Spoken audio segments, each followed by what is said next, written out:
Hello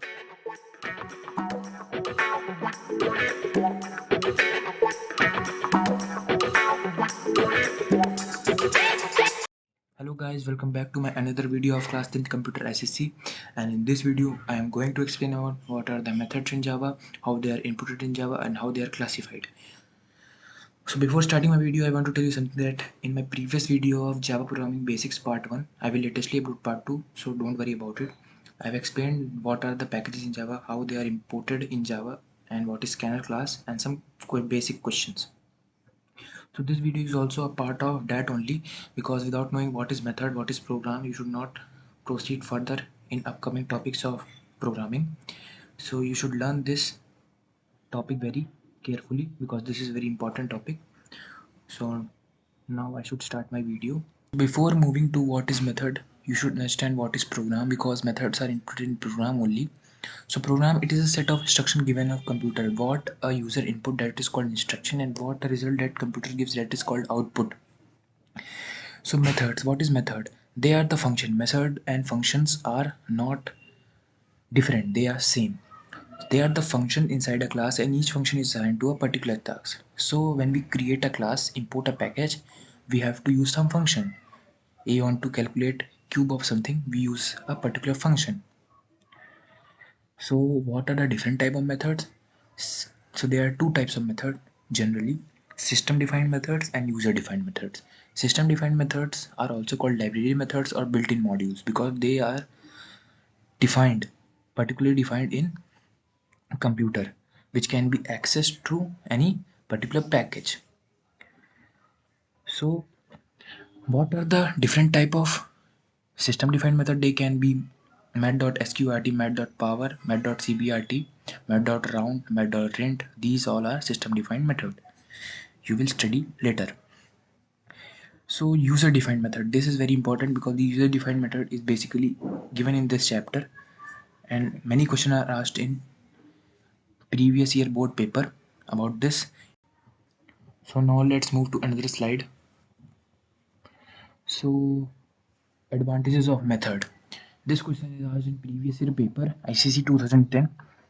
Name any three advantages of method. So what are the advantages? Why we use the methods?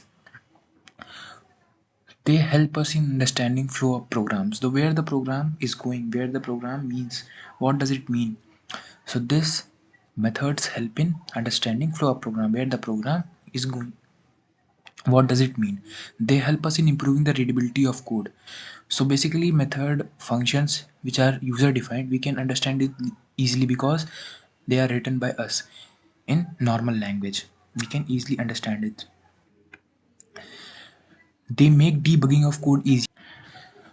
So functions divide complex program into manageable code. So when we divide some complex program into manageable code blocks in different function, it can be easily debugged by the compiler in some few minutes. So it also make debugging of code easier. It divide complex problem into manageable code blocks. So you can easily understand this point. So now let's move to another slide. Method syntax. This is very important because without knowing what is syntax of method, you cannot understand anything clearly. So method syntax is, first we have to write access modifier. What is access modifier? So don't worry, I have explained for the slide. Access modifier is public. It can be public also, it can be private also, it can be protected also. Then method name. Method name that can be inputted by user according to its usage. It should be a valid Java identifier. And then parameter list. What is parameter list? It is sequence of data type like double, integer, string, or anything else. So here given example is public. What is public? Public is access modifier. What is void? Void is not a method name. Remember, void is a return type value.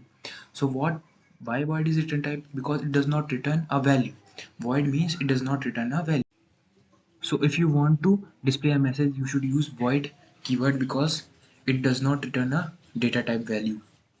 So let's move to another slide. You will understand clearly about it.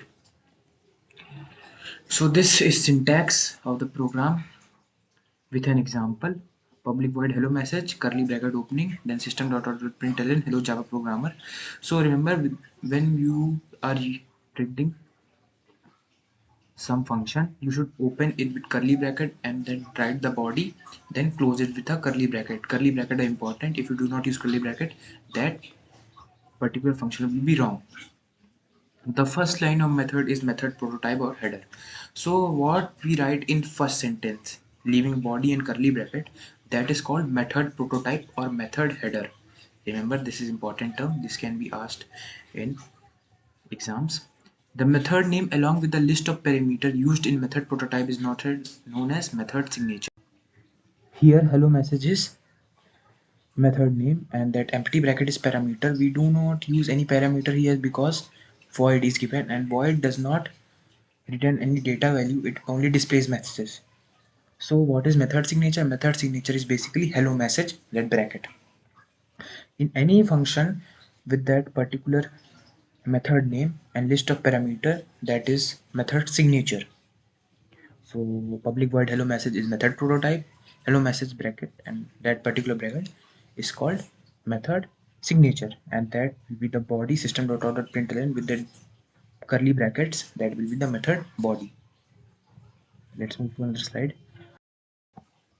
So here syntax part is clearly depicted. What are the different terms of public void hello message? So here public is modifier, void is return type, hello message is method name, and we have not used any parameters. What is access modifier? It can be public, private, or protected. Return type, any valid data type. Void is used when method does not return values. See written here what I have told before. Method name can be any valid Java identifier. Parameter list, sequence of data types separated by commas. If we use any particular function like find q, then we have to input some particular value, so we can use double and name that variable x. So we will use that parameter double x. In place of no parameters, we will write double x, so that will be a particular parameter. Let's move to another slide. So I've told earlier that method parameter, they are given in round brackets after the method name in the heading.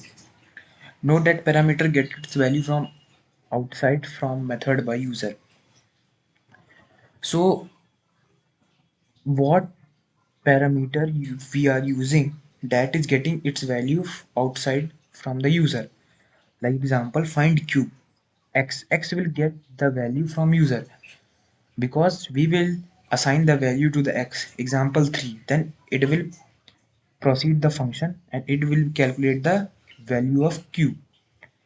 That value of 3 is 27, value of 3's cube is 27. You can easily understand what is written here. Invoking method, very important. What is invoking method?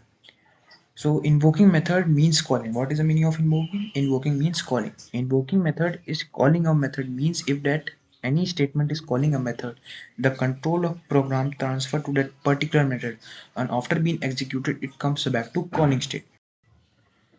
So if we have made a particular method, we have to invoke it, we have to call it.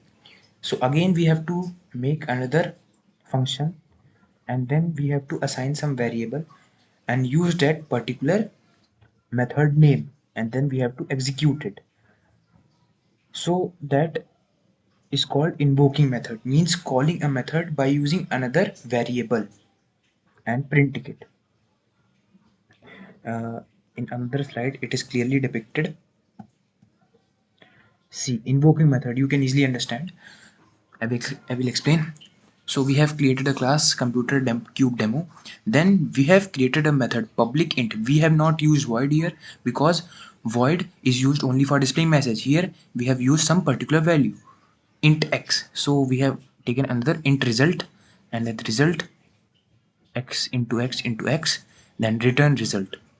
So it is called method definition, that particular method definition you have studied. Public void compute cube, public void compute cube. Then we have designed another function compute cube. Then we have taken another variable num, and we have assigned its value is 5. Then we have taken another variable int my result, and in my result we have used that particular method name find cube.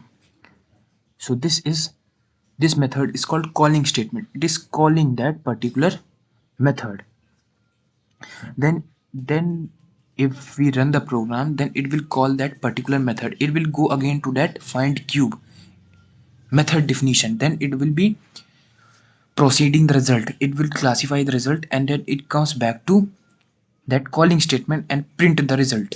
Then we have used here system.println cube of number is my result. Then output will be cube of 5 is 125. So remember the particular variable we have assigned for calling method definition, that is called calling statement. So when we have used that statement, or we will run the program, it will give control to method definition, and that method definition will solve the problem, and that method definition will give the answer to that particular statement, and that particular statement will store the result. That particular variable will store the result, and then the control transfer back to calling statement. See written here first, second and third step. So I hope you understand what is invoking method. Let's move to another slide. Parameters. So there are two types of parameters, actual and formal.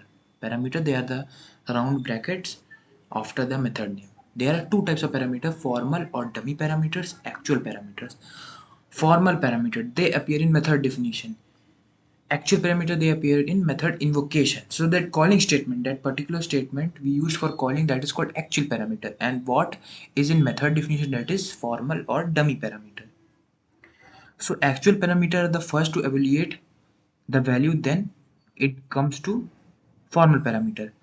They store the value first, then it goes to formal parameter, and that formal parameter solve it, and that it comes back again to actual parameter and it stores the value.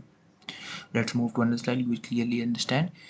This is the diagram. You can easily understand. This is formal parameter.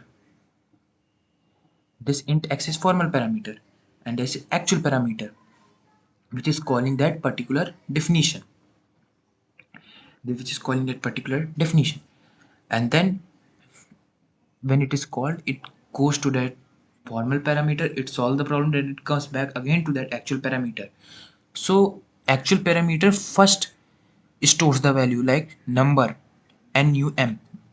What is the value of num? Is 5. So my result, actual parameter, stores the number 5. Then it 5 goes to that formal parameter, and then 5 solve the problem and store the value in result, and that result brings again to my result. So this is how the system works. I hope you understand this video, and please like and subscribe and keep watching my latest video.